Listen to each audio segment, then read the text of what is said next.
Assalamualaikum warahmatullahi wabarakatuh. Berjumpa lagi dengan saya, Siti Umi Fitriah, Guru IPA SMP Negeri 8 Salatiga.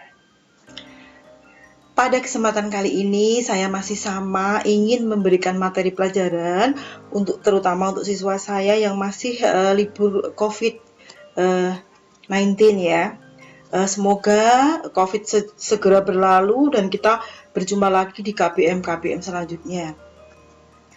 Tetapi selama COVID ini saya tetap akan melaksanakan pembelajaran daring. Untuk kali ini sebenarnya ini adalah request dari ini ya. Beberapa video saya yang dahulu itu ada yang request, Bu, minta dijelaskan tentang psikotropika ya. Nah, padahal materi psikotropika itu jadi satu dengan zat adiktif, sehingga ini akan kami jelaskan dua tahap. Tahap pertama adalah zat adiktif sendiri, yang kedua adalah zat psikotropika. Marilah sekarang kita mulai penjelasan mengenai materi zat adiktif di kelas 8 ya. Langsung ya. Ini sesuai dengan buku siswa, kompetensi dasar di buku siswa, yaitu KD-nya 3.6, menjelaskan zat aditif serta dampaknya terhadap kesehatan. Kemudian indikatornya dapat menyebutkan jenis-jenis zat aditif, menjelaskan cara kerja dan dampak bagi kesehatan. Nah, pengertian zat adiktif sendiri. Zat adiktif itu apa toh? Nah, ini zat aditif adalah zat yang pemakaiannya dapat menimbulkan ketergantungan fisik yang kuat dan ketergantungan psikologis yang panjang. Maksudnya fisik yang kuat, tubuh itu kalau sudah dimasuki oleh zat aditif itu akan menimbulkan ketergantungan, ya, kecanduan. Nah, efeknya apa? Secara psikologis pun juga akan mengikuti, dan ini dampaknya itu sangat panjang ya. Nah, macam zat aditif sendiri sesuai di buku siswa itu ini. Yang pertama ganja, kedua opium, kokain, sedativa, nikotin, dan alkohol. Langsung aja kita bahas satu persatu ya. Yang pertama yaitu ganja atau orang biasa menyebutnya marijuana. Nah, apa toh ganja itu? Ya, ganja dari golongan cannabinoid. Nah, cannabinoid itu apa? Ini adalah semacam zat yang bisa mengaktifkan reseptor dari tubuh kita, saraf ya.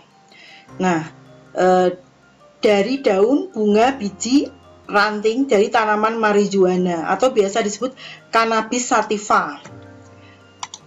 Tanda orang mengonsumsi ganja apa? Dia akan selalu gembira, tertawa tanpa sebab, santai, lemah, bicaranya banyak, pengendalian diri menurun, suka menguap, ngantuk. Tapi kalau ditidurkan dia tidak bisa tidur.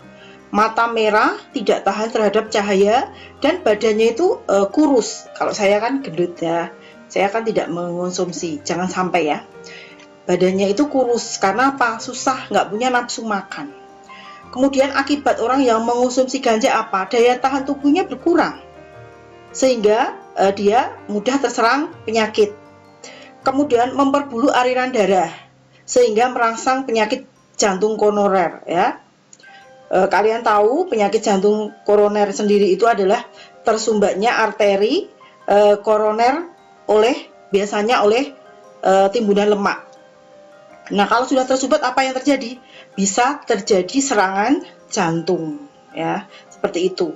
Kemudian menyebabkan saraf terganggu dan menimbulkan ketagihan yang pada akhirnya akan berujung pada kematian. Itu ganja. Selanjutnya yang kedua yaitu opium atau biasa orang menyebutnya candu, morfin, heroin, putau, itu hampir sama ya.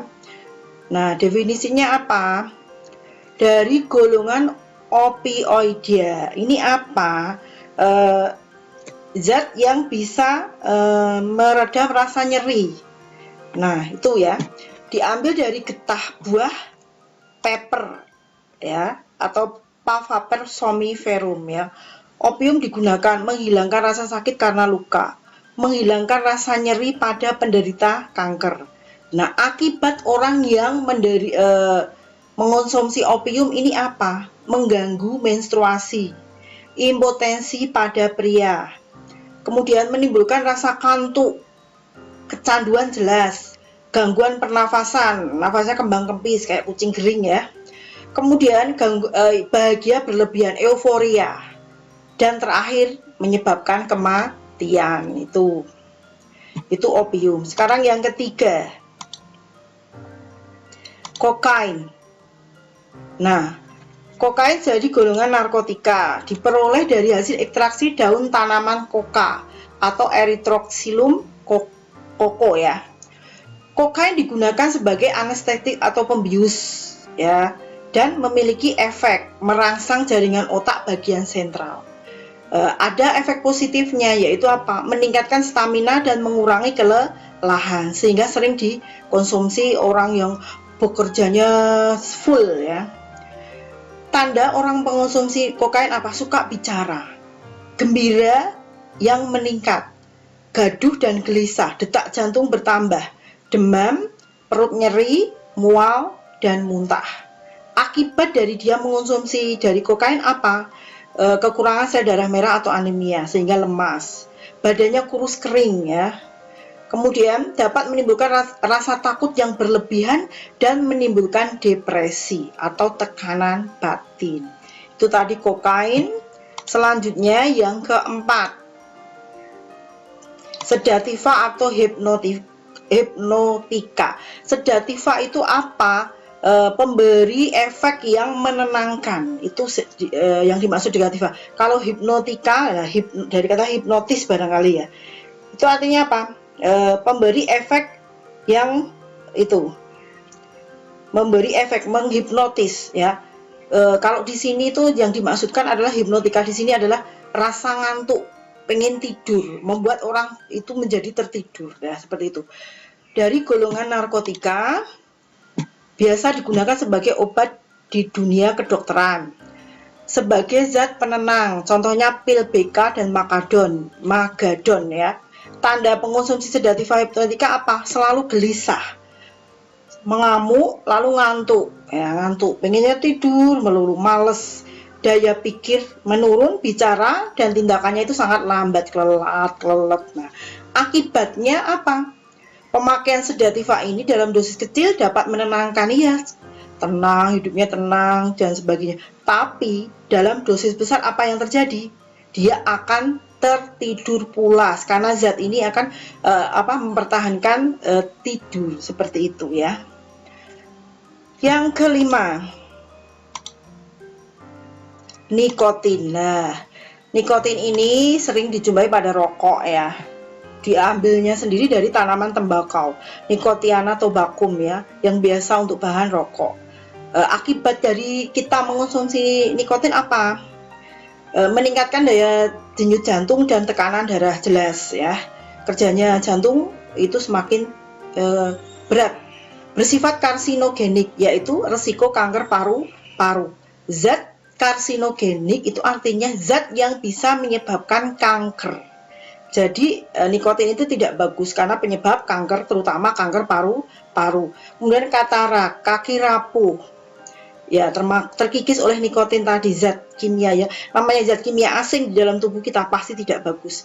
Kemudian emfisema atau gelembung paru-paru melebar, jantung koroner, tapi tadi di depan sudah saya jelaskan. Jadi pembuluh darahnya itu tersumbat oleh pembuluh darah arteri yang mengedarkan darah ya.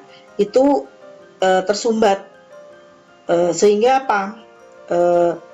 karena tersumbat bisa pecah, serangan jantung ya. Padahal pembuluh arteri koroner itu pembuluh darah yang mengalirkan darah kaya oksigen ke jantung, jadi sangat menakutkan sekali.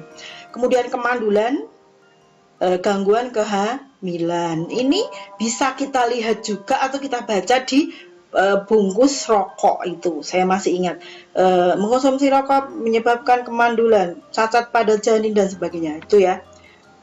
Nah, kemudian yang ke-6,